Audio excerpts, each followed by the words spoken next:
দেশের জন্যই সংগ্রাম করেছেন। তার জ্বলন্ত প্রমাণ হলো তিনি শেষ নিঃশ্বাসটুকু দেশে ত্যাগ করেছেন। এই জন্য দেশের প্রতি তার অনেক বেশি ডেডিকেটেড ছিল। তা আমরা সকলেই জানি যে তিনি আজকে মহান রবের ডাকে সাড়া দিয়ে ইহকালের সফর শেষ করেছেন, পরকাল গমন করতে শুরু করেছেন।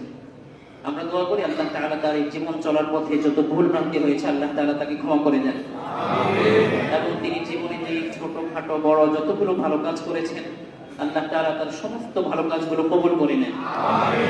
এই উসিলা করে আল্লাহ তাআলা তার জীবনের সমস্ত সগীরা কবিরা ভুল ভ্রান্তিগুলো ক্ষমা করে দেন। তো আজকে তাকে উদ্দেশ্য করেই আমাদের অত্র কমপ্লেক্সের সম্মানিত সভাপতি সাহেব, আমাদের সকলের পরিচিত মুখ জনাব সাইফুল আলম নীরব সাহেব, তার নির্দেশেই আজকের এই দোয়ার ইন্তজাম এবং তার পক্ষ থেকেই এই দোয়ার ব্যবস্থা করা হয়েছে। বিশেষ করে আজকে সকাল থেকেই আমাদের মাদ্রাসার ছাত্র ভাইয়েরা তার জন্য কোরআনুল কারীমের খতম করেছেন, একাধিক খতম হয়েছে এবং তার জন্য বিশেষ দোয়াও হয়েছে।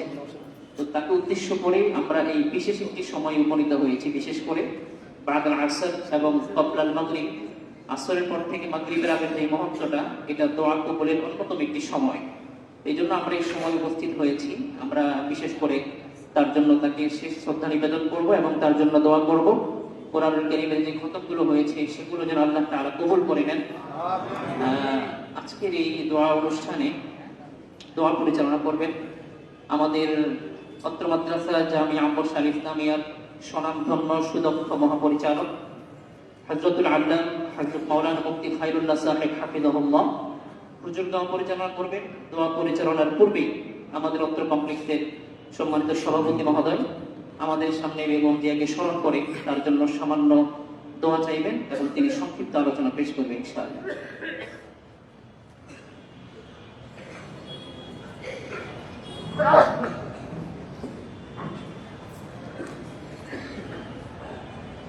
আউযু বিল্লাহি মিনাশ শাইতানির রাজিম। বিসমিল্লাহির রহমানির রহিম। সম্মানিত মুসলিম ভাইরা, ছাত্র ভাইরা, আসসালামু আলাইকুম। আপনারা জানেন বাংলাদেশের তিনবারের প্রধানমন্ত্রী এবং খালেদা জিয়া দীর্ঘদিন হাসপাতালে অসুস্থ অবস্থায় চিকিৎসাধীন ছিলেন। তিনি চিকিৎসাধীন থাকা অবস্থায় আমরা তার সুস্থতা কামনায় এই মাদ্রাসায় আমরা এই কমপ্লেক্সে দোয়া করেছি, আল্লাহ পাক তাকে সুস্থ করে দেন। কিন্তু আজকে এমন একটি দিন আমরা এখানে উপস্থিত হয়েছি, সেদিন আল্লাহ তাআলা তার নির্দেশে বাংলাদেশের তিনবারের প্রধানমন্ত্রী বিএনপি চেয়ারপারসন বেগম খালেদা জিয়ার মৃত্যুবরণ হয়েছে। ইন্না লিল্লাহি ওয়া ইন্না ইলাইহি রাজিউন। আমরা আল্লাহ তাআলার কাছে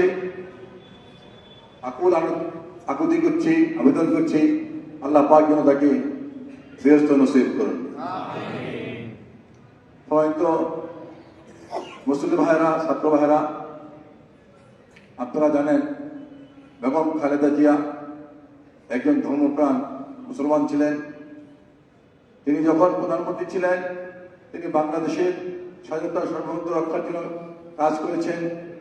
তিনি কোনো কারোর সাথে কখনো আপোষ করেননি। ইসলামের শত্রুর সাথে বা দেশের শত্রুর সাথে, গণতন্ত্রের শত্রুর সাথে কারোর সাথে কখনো কোনো আপোষ করেননি। তিনি ছিলেন আপোষহীন। তিনি যখন দেশ পরিচালনা করছেন তখন তিনি বাংলাদেশের আলেম সমাজকে সম্মান করতেন, শ্রদ্ধা করতেন, ইসলামী শিক্ষা বিস্তারের জন্য কাজ করেছেন। বিশেষ করে কওমি মাদ্রাসা শিক্ষার উন্নয়নের জন্য তিনি কাজ করেছেন। আজকে সেই মানুষটি আমাদের মাঝে নেই। আল্লাহ পাক তাকে আমাদের মাঝ থেকে চিরদিনের জন্য নিয়ে গিয়েছেন। তার যে শূন্যতা, এই শূন্যতা পূরণ করার ক্ষমতা আমার এই জাতির নেই, এদেশের নেই, মানুষের নেই। তারপর আমরা তাকে বিদায় দিতে হবে, তাকে চলে যেতে হয়েছে, এটাই নিয়ম। আমাদের সবাইকে কিন্তু চলে যেতে হবে। এই যে প্রতিদিন আমরা মাঝে মাঝে আমরা জানাজা করি, এটা কিন্তু সবার কাছে আল্লাহ পাক একটি মেসেজ দিচ্ছেন যে সবাইকে এই পৃথিবী থেকে চলে যেতে হবে। তাই আল্লাহ তাআলাকে, আমাদের সৃষ্টিকর্তা, তাকে ভয় পেতে হবে, তার নির্দেশ পালন করতে হবে, আমাদের প্রিয় নবী হযরত মুহাম্মদ সাল্লাল্লাহু আলাইহি ওয়াসাল্লামকে অনুসরণ করতে হবে। আমি শুধু সবার কাছে আহ্বান জানাবো, যে মানুষটি 3 বার প্রধানমন্ত্রী ছিলেন, দেশের উন্নয়নের জন্য কাজ করেছেন, তিনি দেশের একজন মুরব্বী ছিলেন। দেশের যে কোনো ক্রান্তিকালে তিনি দেশ রক্ষার জন্য, দেশের স্বাধীনতা সমুদ্র রক্ষার জন্য, এই মানুষের উন্নয়নের জন্য তিনি কাজ করেছেন। আজকে সেই মানুষটি আমাদের মাঝ থেকে চিরদিনের জন্য চলে গেছেন। আল্লাহ পাক যেন তাকে বেহেশত নসিব করেন। তার জানাজা আগামীকাল বা জোহর মানিক মিয়া এভিনিউতে অনুষ্ঠিত হবে। আপনারা সেখানে সেই জানাজায় অংশগ্রহণ করার জন্য সবাইকে আমি বিনম্রভাবে অনুরোধ জানাচ্ছি। পাশাপাশি আমি এই তেজগাঁর সন্তান, এই তেজগাঁয় বড় হয়েছি। আমি বিশেষ করে আমি আমার এলাকার মুসলিম ভাইদের একটি কথা বলতে চাই। এই কারুর বাজারে গত 2 দিন যাবৎ কিছু অনাকাঙ্ক্ষিত ঘটনা ঘটছে। আমরা পরিষ্কার ভাষায় বলতে চাই, আমরা বিএনপি প্রতিটি পরিবার আপনাদের ব্যবসায়ীদের সাথে আছি, ব্যবসায়ীদের সাথে থাকবো। কোন চাঁদাবাজের পক্ষে বিএনপি কখনো নেই, কখনো থাকতে পারে না। চাঁদাবাজদের কোনো দল নেই, সে যেই দলেরই হোক না কেন তারা চাঁদাবাজ। কোনো চাঁদাবাজের পক্ষে বিএনপি নেই, বিএনপি থাকার কোনো সুযোগ নেই। এটা হলো শুধু আমাদের কথা নয়, এটা আমাদের পার্টির ভারপ্রাপ্ত চেয়ারম্যান তারেক রহমানের কথা।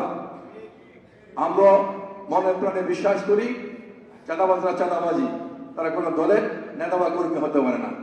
আমি গত 2 দিন যাবৎ অনাকাঙ্ক্ষিত যে ঘটনা ঘটছে